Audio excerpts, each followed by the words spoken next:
Hi there, my name is Adrian, and today I'm going to be teaching you how to turn this into this. So let's get started. Let's go ahead and make a new project. So click New. I'm doing my size by 7 inches by 4 inches at 400 ppi. You can use whatever you want. And we're going to get a page like this. Next, we want to fill this background or this layer with the background color. So we're going to click Edit, Fill, and change the contents from foreground color to background color and click OK. Perfect. Next, what we're going to do is choose the text style that you like to use the most and a word that you want to use for it. For me, I am using my Twitch username since I use the same font for my banner. So this is what I use. And I'm also using Azonix as the font style I have. You can get this one from any free font website. Just download from there. So you're going to use your word. I like to italicize mine to give it a little extra oomph. So there we have it. Now, next we're going to do is we're going to go ahead and make this one a base layer just in case we need to go back to it. But we're going to duplicate this layer. So right click it and duplicate it. And we're going to rename this layer Fill. We're going to go ahead and turn off the old layer and focus on this one. Going to right click it again and go to blending options. Blending options, we're going to go down to gradient overlay and click that. Now I have mine set up already, but basically you're going to go down to gradient and choose whatever color that you like from here. I have my own preset gradient color, so I click that and click OK. Now sometimes the angle will start up at 90 degrees. You can do whatever that you like for it. I'm not the biggest fan of this one, so I usually go to do 0, so it's going across the horizon rather than up and down. So click OK, and we get this nice little gradient from left to right. Now what we're going to do next is we're going to also duplicate this layer. So right click, duplicate layer, and we're going to rename this one Stroke. Click OK, and we're going to go ahead and turn off the old layer, and we're going to focus on Stroke now. This time we're going to go back to blending options. We're going to turn off the gradient overlay. We're going to go to blending options and turn the fill opacity down to 0. Next, we're going to go on to the stroke layer. We're going to turn that on. And we're going to go ahead and select gradient again as well. Now for me, you can do whatever you want again. Again, I go for my colored gradient and the angle 0 so that it's going the horizon so it matches the fill layer. And then you can choose whatever side that you want as well as choose a positioning. Let's see. So I'm going to go with probably the center since this looks a little more cohesive. So we'll go with center. We're going to change the size whatever you want. Again, this is going to be, the size is going to vary between what word you use. So yeah. Okay, so I think size 8 might be good. Maybe a little thinner, size 6. That looks good. All right. Next, we're going to go ahead and duplicate this layer again. So duplicate layer, and we're going to rename this one Stroke Horizon. We're going to click OK, turn off the old layer, and then this time we're going to go up to Filters, go down to Blur, and Blur Gallery, no, Blur, and we're going down to Motion Blur. We're going to go ahead and click Convert to Smart Object, and you can see it's already started a little bit, but I've turned my angle to 0, again, across the horizon. I'll probably turn this one down to about maybe 25. Okay, let's see, actually maybe a little more just to make those lines look a little bit bigger. Like around the 70s look a little nice.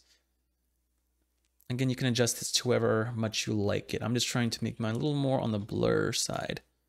Oop, and let's turn this old one off.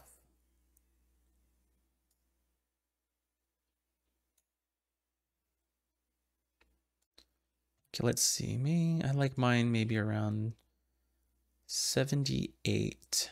That looks good. Okay. Next, we're going to do is we're also going to duplicate this layer again. And this time we're going to name this one Angle. Click OK. And then we're going to go back into the motion blur area here. I'm going to double click that. And we're going to change this angle to make it lower 3D. So let's see.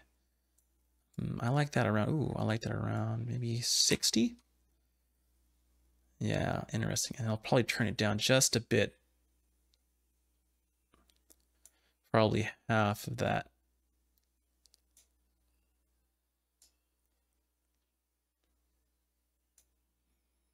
So I'm looking at around the 20s. Again, it's going to vary between whatever you guys choose for your textile word. All right, I like it around 23, so I'm going to click OK. And now we have all of these beautiful layers over here. Let's condense this a little bit. Now we're going to go back to stroke. I'm going to turn that on, and then we're going to duplicate this one as well, but this time we're going to name it highlight. Oops. There we go. Turn it off again. We're going to bring this right on top. We're going to go right click again and go to blending options. We're going to go back to stroke. Now this time we're going to go to a gradient that goes from white to transparent. Click OK. And then we're going to change the angle this time. So as you can see, this, instead of going from left to right, we're going to make it highlights. So we're going to go from just the top to bottom. So let's see, around -90 should do it. Perfect. I'm going to click OK. Then what you want to do is right click this again and convert it to a smart object. Now this time you can go ahead and go to the layers on top of here, and we're going to change it from normal to an overlay. Now this time it gives it this brighter look to it. So if you turn it off, you see it's a little more sound right here. And then we're going to go ahead and click the opacity, just bring it down just a little bit so it's not too bright. I like mine around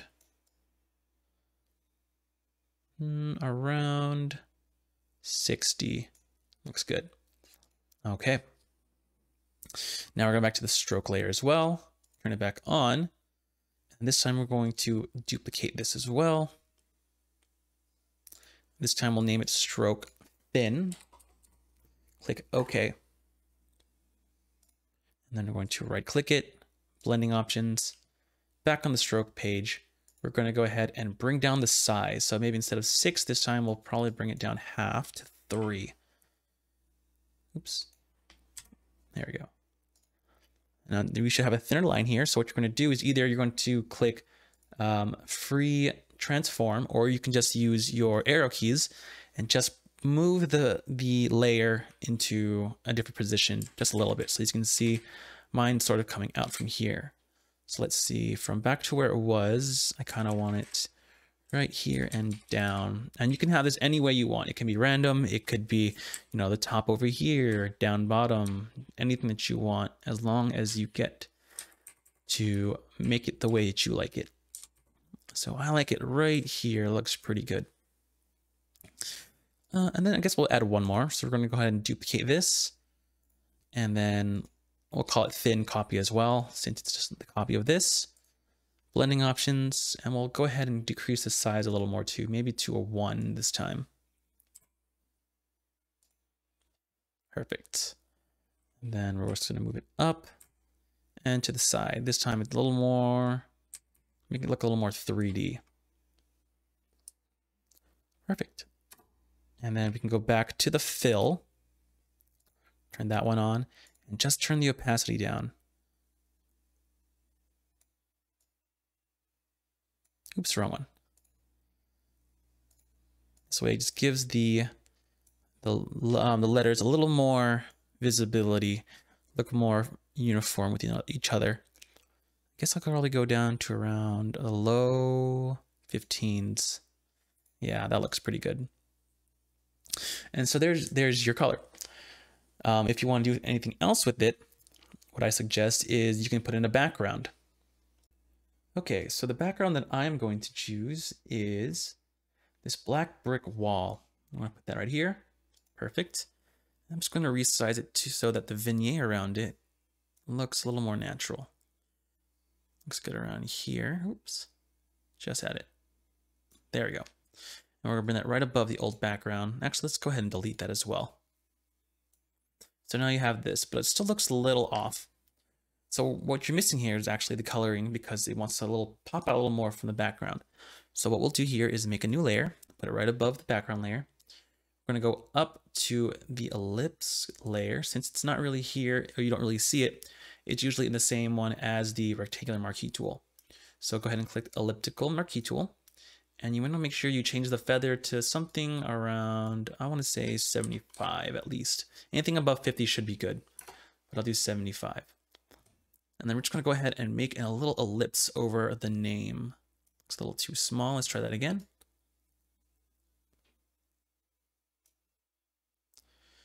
And you can move it around just so it fits a little better. Actually, I want to try it one more time. There we go. Looks a little bigger this time. Perfect. Now, next we're going to go down to the gradient tool. Again, this tool is also in the same text boxes as the paint bucket, so you might have to right click to get into this little folder. Go ahead and click gradient tool, and then you're going to go on top and make sure you select the right gradient color that you want to use again. Again, I'm using my same colors just so it can match. Click OK, and this time we're just going to start from this end and drag the cursor right across. Perfect. Now it's a little bright for now. It's all right, because this time we're just going to go to opacity of this layer and just turn it down. It's going to be pretty low, as you might tell. Just enough to make it seem like it's bleeding its light onto the background. So this looks pretty good around maybe 8%. Looks good. Oops. All right, let's click enter. And that should do it. And that should be what all you need for this project. Thanks for joining, and hope you find a good way to use this text style. Thanks for watching.